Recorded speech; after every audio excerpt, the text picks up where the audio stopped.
compartilhar com o público de texto. O espírito, ao mergulhar, criou 7 corpos. Né? A morte é simplesmente perda de 2 desses corpos. Mas isso não quer dizer que a gente deixou de voltar à origem, que é indiferenciada, até porque essa origem só vai ser quando nós retornarmos ao reino virginal. Enquanto nós estivermos no universo astral, que é da matéria, da energia, nós teremos sim corpos diferenciados.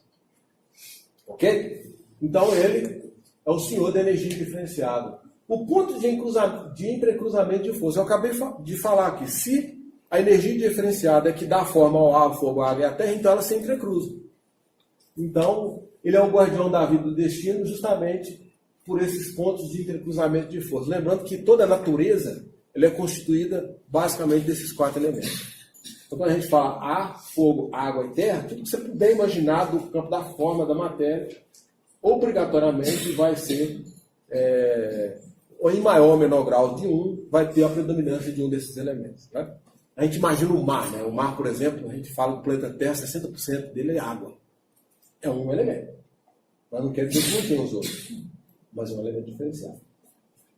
Então, existe, né, esses entrecruzamentos de forças no trabalho desse guardião da vida e do destino. Ele também é um construtor dentro desse princípio, tá? Que é o princípio da vida e do destino. Ele é um construtor, um mantenedor e um destruidor. Explico. O Exu é responsável pela construção da energia, pela mantença da energia e pela destruição da energia. Ou seja, o princípio de vida e morte. Então, o Exu, quando constrói, baseado na energia agregativa, ele está dando propriedade às coisas. Quando ele dissolve essas coisas, a exemplo do que eu acabei de dizer aqui, que é a morte, no sentido orgânico para nós, ele está destruindo a matéria, mas a essência está sendo preservada. Então, Exu, sim, ele é um construtor, um manutenedor, né, e um destruidor. Também é um agregador, ele carrega os princípios de agregação e desagregação no processo de nascimento e morte. Já explicamos aqui do ponto de vista natural, humano. A gente nasce de cabeça para baixo, existe todo um processo de proteção no útero, mas não quer dizer apenas isso. Né? Quando a gente fala ali processo de nascimento e morte, os próprios pontos, né, de entrecruzamento de força, como vocês vão ver lá na encruzilhada hoje, é uma prova viva disso. Então, o Exu, através daquela magia construída ali, ele pode iniciar um processo de vida, como ele pode desfazer um chamado morte, né, um processo de não existência, porque é desnecessário. Então, ele interrompe, né, o processo, principalmente se ele entender que aquilo é desnecessário. Lei de ação e reação. Todo mundo fala de karma, né? Assim, quando fala de lei de ação e reação, todo mundo lembra a primeira palavrinha, karma. Karma é roda, né? A gente sabe no sentido literal que é roda. Ação e reação é um processo que é iniciado e tem uma consequência. Então, as nossas escolhas, o Giramundo usa um exemplo que eu gosto muito, que ele fala que ele joga a pedra para cima. Se você ficar olhando para ela vai cair na sua cabeça. Então, a ação foi jogar a pedra para cima. Qual vai ser a reação? Ela voltar ao ponto de origem. Então, a ação e reação, dentro da concepção do Exu Guardião, é isso. É um processo que é iniciado e que ela sempre terá uma consequência. Então, as nossas escolhas, eu tenho insistido muito nisso, né, nos encontros de texto, as nossas escolhas é uma ação. Mas, com certeza, terá uma consequência, uma reação. Tá? Guardiões da luz, da sombra e das trevas. Lembra que eu falei da hierarquia de Exu? Então, se Exu começa a dirimir todo o processo energético que se inicia da queda dos espíritos, da construção das Via Lácteas até chegar ao nosso humilde planeta, há toda a hierarquia de comando desse sistema. Então, existe, né, guardiões da luz, da sombra e das trevas. Quanto mais perto da origem do espírito, mais iluminados. São seres de luz, que comandam a luz. Nas regiões medianas são seres da sombra. Nas regiões de ausência de luz, ou seja, mais distante do espírito, zonas, né, de trevas. Seria a mesma coisa dizer que nós, espíritos, como um ser de luz, estamos mergulhados em 7 corpos, então nós estamos no mundo de treva. E aí, treva, eu queria que vocês entendessem isso. Treva é energia agregada. Então a envolvência de energia, de corpos, é treva. Porque a gente fica, é como se a lâmpada tivesse envolvido por vários, né, corpos opacos. Né? Então, essa luz, você vai tirando os corpos, ela vai ficando mais clara. Quanto mais evoluído dentro da hierarquia, mais bem posicionado é o Exu. Nós vamos falar deles um pouco mais na frente. Quando nós falamos de dimensão para dimensão, de Via Láctea para galáxia ou para sistemas solares, existem espíritos que tomam conta dessas dimensões. Hoje se fala muito dos saltos quânticos, né? Você sai de uma dimensão para outra, é um plus, né? Então, até me parece que já tem uma partícula identificada que chama quartz, né? Então, a luz já foi identificada dentro dessas propriedades mais sutis. E os guardiões, eles comandam esses portais de dimensão para dimensão.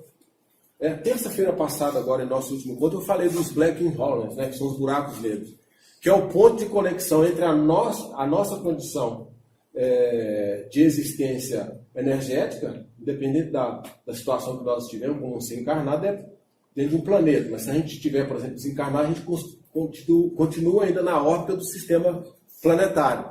E se a gente já tiver um pouco mais evoluído, a gente sai desse sistema e vai talvez para uma galáxia mais avançada. Essas dimensões existem guardiões, né, que tomam conta desses portais. Me lembra muito aquele filme do Thor, né? Não é? Lembra que ficava lá um cara com um chifre e um tridente assim na mão, aí batia no chão assim, aí criava uma ponte de conexão? Aquilo ali não é à toa, né? Eles não iriam buscar aquilo ali sem o mínimo de contexto. Então, provavelmente deve ter também um mito dos Exus Guardiões adaptado àquela cultura, ou através da pessoa que escreveu a história, né? Deve ter tido algum lápis de memória a esse respeito. Os graus hierárquicos, acabei de dizer, né? Nós temos Exus que são coroados, estão na coroa da luz. Temos Exus que são cruzados, né? Trazem as ordens desses coroados até os espadados, que são aqueles que executam todos os processos de condição kármica mais no tete-a-tete, mais próximo, né? Então, mais próximo das trevas, né, os espadados, mais perto da sombra, os cruzados, mais perto da luz, os guardiões coroados. Nome de guerras e cabalístico, né? Todo Exu, ele possui esses dois nomes. O nome de guerra é a digina, né? Então todo Exu, para baixar num terreiro, ele vai dar um nome de guerra. Isso é como ele quer se identificar. E ali mostra, né, qual o compromisso que ele tem naquela atuação, naquele trabalho, executando a função de Exu.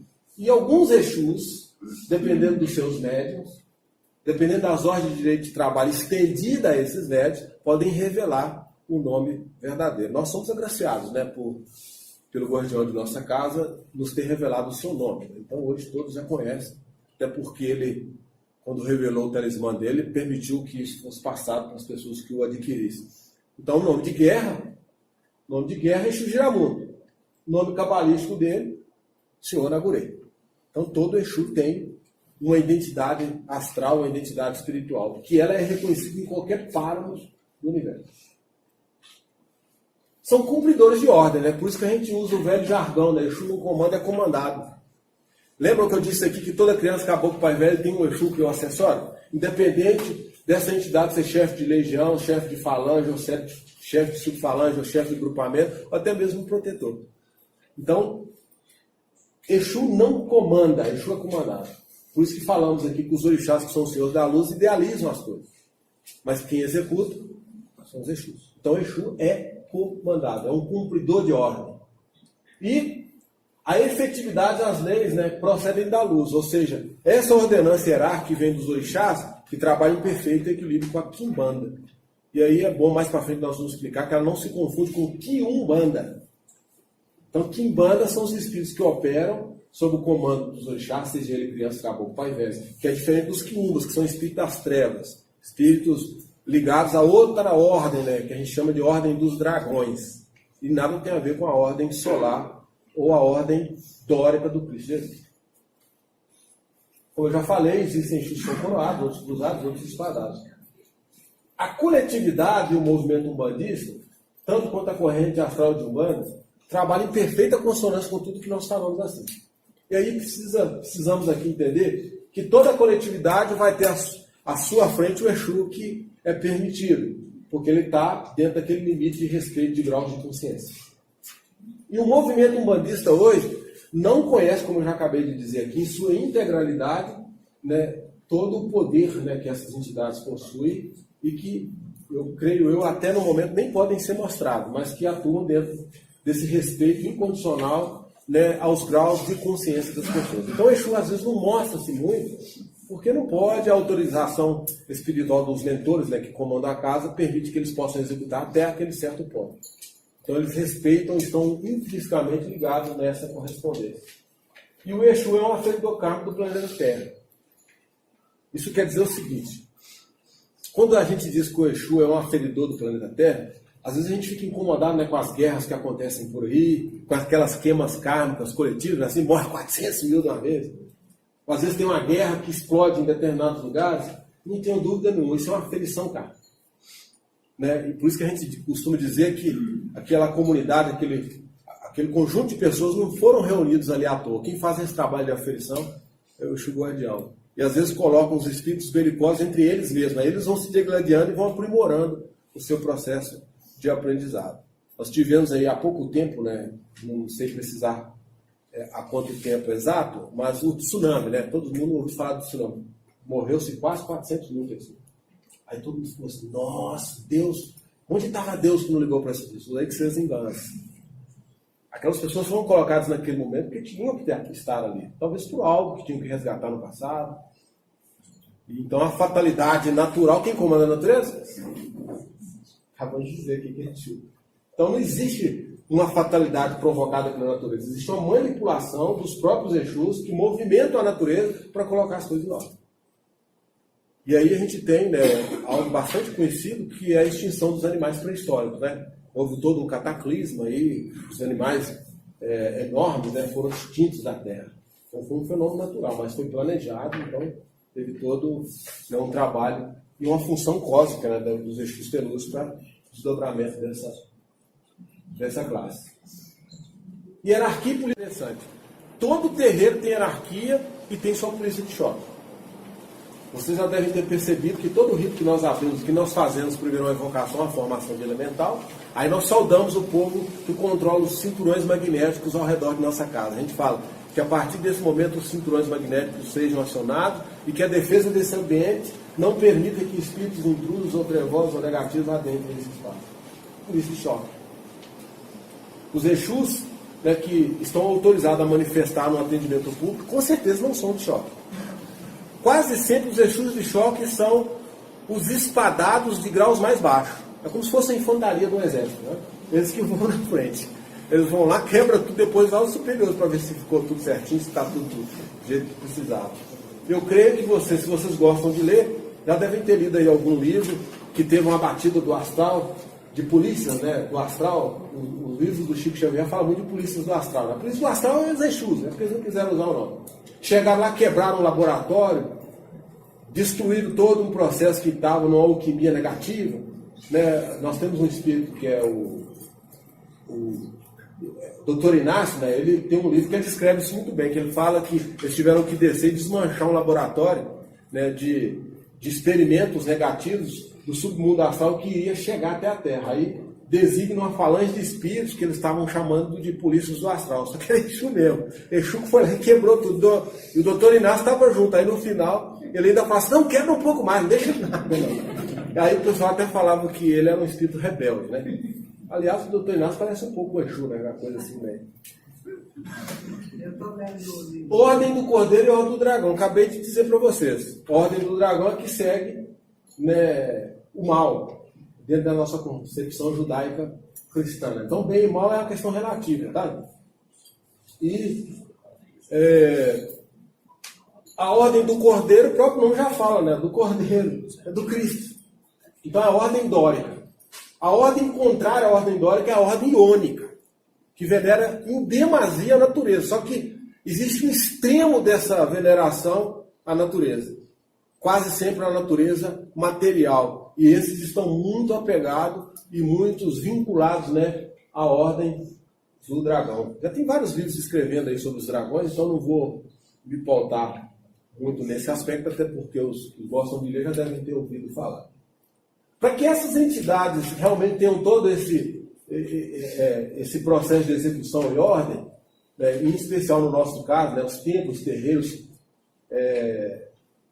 e tem uma atuação, eles exigem fundamentos, né? Inclusive, não sei se vocês já perceberam, o Giramon, toda vez que manifesta, ele gosta de vir aqui, ficar em cima desses 4 quadrados aqui, ó, e ver a questão de coisas diferentes. Esse aqui tem um fundamento aqui, que foi erigido nesse templo, como existem vários outros. E o Exu sabe acionar, né, essas correspondências naturais, porque são elementos, né, que provêm da natureza. Então tem pedras, tem sementes especiais, tem raízes que vieram de pontos estratégicos, tem areias dos 4 cantos do nosso Brasil, então tem pedras de montanha, tem cristais aqui leitosos. Então esses fundamentos, está tudo dentro dessa concepção, né, de templo terreiro, que é supervisionado de perto, né, porque são pontes de conexão com a natureza, e quem vigia essas portas no terreiro, no templo, é Exu. E ele cria os campos vibratórios, né, que são preparados. Então, Exu, quando ele chega no terreiro, ele costuma riscar algum ponto, e aí aciona talvez aqueles que a gente às vezes não tem capacidade de movimentar, e nem acionar. O Exu tem essa magia e consegue fazer isso muito bem. Magia negra ou branca, já falamos aqui, magia negra, né, é a utilização do poder do axé, que a energia vital, ou éter cósmico, utilizado para o mal. Agora, a gente não pode entender que a magia negra é a que veio dos escravos, né? Senão a gente está caindo aí no erro grave. E entendendo que a magia branca seria dos arianos, né? Uma coisa não tem nada a ver com a outra. E aí, é lógico que essa concepção de magia negra ou branca tem tudo a ver com as macumbas, né, que nós falamos lá do livro do Pai Mata, que é um estigma também que nos acompanha até hoje. Quando fala que você vai no terreiro, você vai lá na macumba, né, lá na magia negra, assim? Então esse estigma ainda nos carrega. E quando eu falei que a nossa casa tem uma preocupação de modificar um pouco, né, essa compreensão, é justamente tentando esclarecer que magia branca ou negra é simplesmente, né, a direção que você dá a essa energia de axé, que é princípio vital no processo da própria manutenção da vida. Se você direciona essa energia para um lado negativo, para fazer o mal, ela se torna, na concepção popular, como negra. Se você a mantém sempre favorável para o bem, ela é uma magia branca. Mas isso é relativo, tá? Não se adequa à nossa realidade interior. Magia é magia. Magia é magia. Ela pode ser mais densa ou menos densa. Ela pode ser direcionada ou freada. Nós vamos entender isso aqui mais bastante. E quando eu acabei de dizer lá, os segredos da encruzilhada. Quando a gente abre a encruzilhada, a gente está trabalhando com magia. Magia é a movimentação dos 4 elementos. Vai ficar fácil para vocês entenderem. Falou em magia, está movimentando ar, fogo, água e terra. Saiu desses 4 elementos básicos, você foi para o éter, é psicurgia. Não é magia mais. Saiu do campo etérico, que é a energia quintenciada, e foi para um campo mais sutil, que é a energia mental, você está trabalhando com um campo mais sutil, muito ligado às leis divinas. Então é teurgia. Trabalhou com 4 elementos, é magia. Trabalhou no campo mediano, psicologia. Trabalhou no campo superior, teurgia. Ok? Já tem que trabalhar com princípios, estruturas e leis e vida. Então, para ficar fácil da gente entender, nós temos magia, que a gente está chamando de cerimonial, cabalística e talismã. Só para vocês guardaram um sentido, que isso aí é amplo, dá para ficar falando aqui 3, 4 horas, tá? Eu queria que vocês entendessem, né, o objetivo relacionado ao que nós vamos fazer. Magia cerimonial é um processo de invocação, evocações e conjuros. Tem tudo a ver com o ritual. Então, invocar é você determinar. Evocar é você chamar. Conjurar é você mandar embora. Então, na magia cerimonial pode acontecer esses 3 aspectos. O processo de desobsessão, por exemplo, é um conjuro. Uma magia, por exemplo, de evocação de forças elementares é, por exemplo, a própria lei de Pemba, arriscada pela entidade. Ela coloca ali alguns elementos e ela evoca o poder, a potência de uma força. Invocar não, você trazer sob reprimenda do espírito. Você coloca ele ali, evoca ele, de onde ele estiver, você vai evocar ele. Invocar, né? Invocar, chamar. Então, entenderam a diferença? Saindo da explicação cerimonial, a gente tem a cabalística. Né? A cabalística, lá, o próprio nome já fala, são fundamentos das leis de Pemba. Isso é uma magia cabalística. Os sinais que vocês vão ver daqui a pouco na esteira, na toalha de Exu, no altar, são magia de fundamentos da lei de Pema. É uma magia cabalística, tem uma cabala por trás, se relaciona a astros, a determinadas injunções de poder, de força, por isso que é uma cabala. E a cabala para nós é a lei de Pema. Sinais é a lei de Pema. A nossa cabala é a lei de Pema. Os grandes iniciados conhecem os fundamentos das leis de Pema. Eu tenho certeza que talvez 99% de vocês que estão aqui olham os sinais da minha luz, nossa, que bonito, mas não sequer tem a noção do que é isso. Nós sabemos o que significa cada coisa. Então, é um fundamento de lei de Pema. Isso aqui tudo é cabala.